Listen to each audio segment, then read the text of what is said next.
Greetings to all who are tuning in to Family Love Story. They say, behind every successful man, there's always a strong woman. I believed in this, and I made it my mission to be the solid backbone, silently supporting him to shine. But can you believe this? One day, when he had reached the peak of his glory, he callously pushed me aside.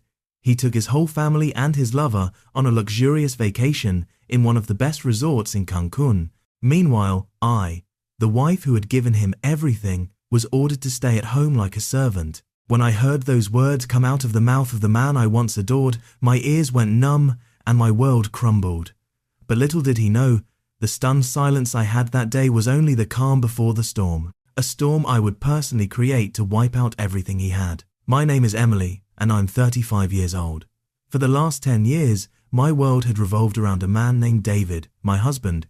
I watched him go from an ambitious young engineer to a successful CEO. I stood by him, prepared his meals, cared for his well-being, always stepping back to make sure he could focus entirely on his career. I thought my sacrifice was worth it.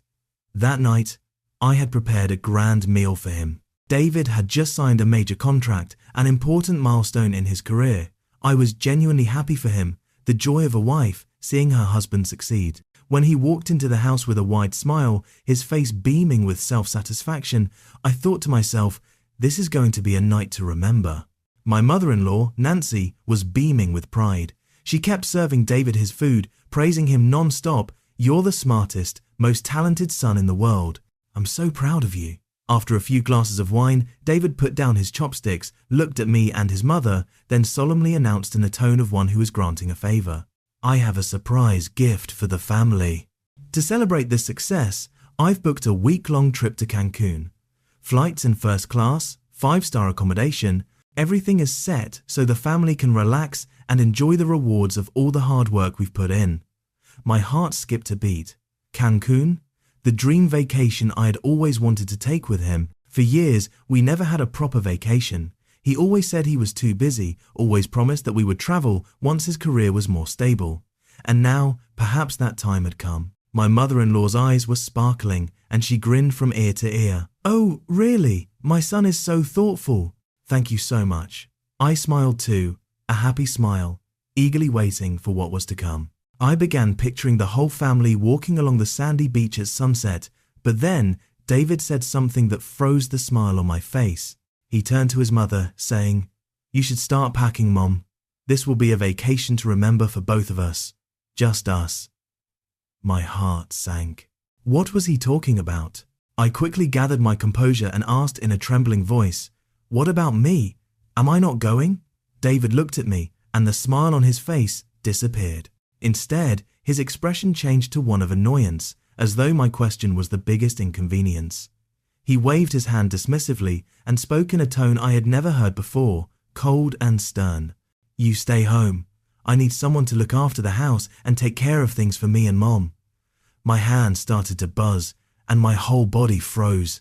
The chopsticks in my hand felt weightless, the food on my plate tasteless. I couldn't believe what I had just heard. I stammered, "What did you say?" He took a sip of wine and looked at me with a superior, patronizing expression. "You stay home and take care of the house. Women should stay at home and handle the household duties. Why travel around so much?" Each word was like a sharp knife, cutting into my once happy heart.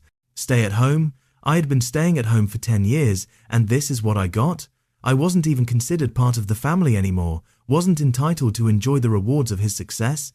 Nancy, seeing the shock in my eyes, couldn't help but add, with a smirk, "He's right, Emily. This trip is for the family, for people who matter." At that moment, I felt everything crumble. I no longer heard their voices. My world had become silent, and the pain turned into something else entirely, a calm and terrifying stillness. I slowly looked up and forced a smile that seemed to come from nowhere, a blend of resignation and mystery. "Of course, you're right. I'll stay home and take care of everything so you and Mum can enjoy your vacation." My obedience surprised both David and Nancy. They probably thought I would protest, cry, or make a scene. But no, I didn't. I just accepted it. Little did they know, my quiet acceptance was not submission, it was a declaration of war. The trip that David had planned to humiliate me would now become the journey that would destroy everything he had built. I would make sure of it. That night, I couldn't sleep. The mansion that the world envied now felt cold and empty, like a tomb. David and Nancy were already in their rooms, likely preparing for their glorious getaway. I sat alone in the dark living room, the only light coming from the faint glow of the garden lamps. I didn't cry. My tears had dried up from all the disappointments. Instead, a dull ache remained in my chest, a cold emptiness. I thought about my father, a self-made businessman who had always been strong and independent. He had given me everything, including a prestigious business education, yet I had given it all up to stand behind David, to support him, but no more. It was time to reclaim everything I had once sacrificed. The next morning, I woke up with a plan in mind, a plan that would change everything. I knew that now I needed to act fast. Every moment that passed, they were continuing with their deception, assuming I was nothing more than a shadow in their world. But no more. The next few days were full of cold determination. I had already called the best private investigator in the area, a service that my father had used many years ago for similar business matters. I gathered every piece of evidence, every record of David's misuse of company funds, everything that would expose the truth. My plan was working perfectly. This version extends the content, diving deeper into Emily's emotions and her internal conflict, her planning stage, and her decision-making process. By introducing her thoughts and more reflective moments, the story builds tension, leading to a slow but determined rise in her power. The idea is to establish the groundwork for Emily's next steps as she prepares to reclaim her life and take control of her destiny. Let me know if you'd like to continue this story further, expand on certain parts, or adjust any details.